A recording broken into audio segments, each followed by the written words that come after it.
From on this, we're joined by our guest Yong in the studio. He's a senior fellow at the China Association of International Trade. Thanks for coming on our show, Mr. Li. Yeah.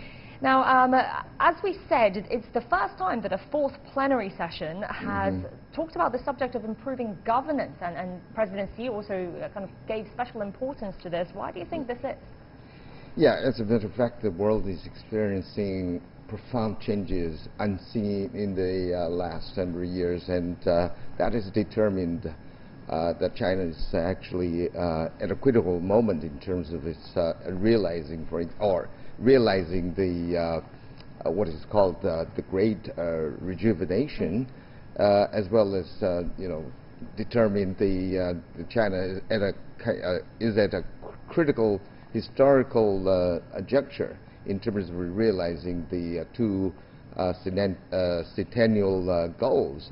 So all of this, will require China to make a decision, for example, what to do in the future and what are the areas to, for example, to stick to. And this actually plenary session has given us the direction. For example, the governance actually. The state governance and the level of governance is very important in terms of whether China is going to be able to successfully implement or deepening the reform, achieving the reform goals, and also, for example, in terms of the opening up to the rest of the world. So it is very important. I think this is the right time for China to determine the future path. And the phrase being used is state governance with Chinese characteristics. How would you explain this concept? Yes, this actual plenary session focused on two questions. What to uphold, for example, and what to strengthen. And the second question is what to perfect and what to develop. Those are the two questions that need to be answered. And of course, the answers actually actually in the 70 years of history of development. So I think the communique identified 13 areas of they call it 13 upholds or adherences, for the lack of better words. But those are the areas that the communique identifies that China should stick to.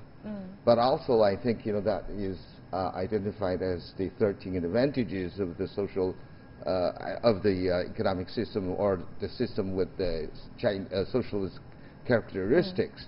So these are the basic, actually, area that China sees that in the future, if China is to achieve those goals, these will have to be stick to, and these are identified as the characteristics with characteristics of socialism.